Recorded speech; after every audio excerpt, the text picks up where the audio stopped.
শুনুন শুনুন বন্ধুরা, আজ দেখাবো কি এখন অধিকাংশ মানুষের কিন্তু বিভিন্ন রকম রোগ দেখা যাচ্ছে শরীরে। তো আমাদের শরীরে সব থেকে রোগের সৃষ্টি হচ্ছে এই পেট। পেট যদি সুস্থ থাকে তাহলে কিন্তু শরীরও ভালো থাকবে, আর এত অসুখ বিসুখও শরীরে অ্যাটাক করতে পারবে না। আজকে তেমনই একটাই অসুখ বিসুখ থেকে কিছুটা মুক্তি পাওয়ার মতো একটা উপকারী জিনিস আপনাদের সাথে শেয়ার করব।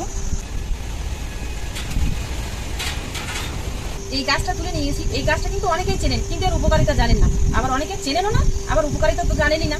আমি আজকে এই গাছটা আপনাদের দেখাচ্ছি।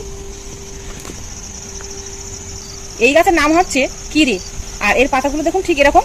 আর এই গাছটার মধ্যে ফল হবে একদম এরকম ছোট ছোট টমেটো। এগুলো এখন সবে জালি হয়েছে, এগুলো আরো বড় হবে, আর এইগুলো ফুল আসছে। এই গাছটা কিন্তু অনেকেই চেনেন, আমার তো মনে হয়। হবে না, শুধু এই গাছ যেখানে পাবেন সেখান থেকে পাতাগুলো তুলে আনবেন, এনে একটু আপনারা যেরকম ভাবে শাক ভাজা করেন সেরকম ভাবে কম তেল মশলা শাক ভাজা করে খেয়ে দেখবেন। 1 থেকে 2 সপ্তাহ, 1-2 দিন আর আপনারা খেয়ে দেখুন। যদি উপকার না পান তাহলে আমাকে কমেন্টে জানাবেন। আমি এই গাছের পাতা খেয়ে খুব উপকৃত হয়েছি, তাই আপনাদের সকলকে আজ জানাতে এসেছি।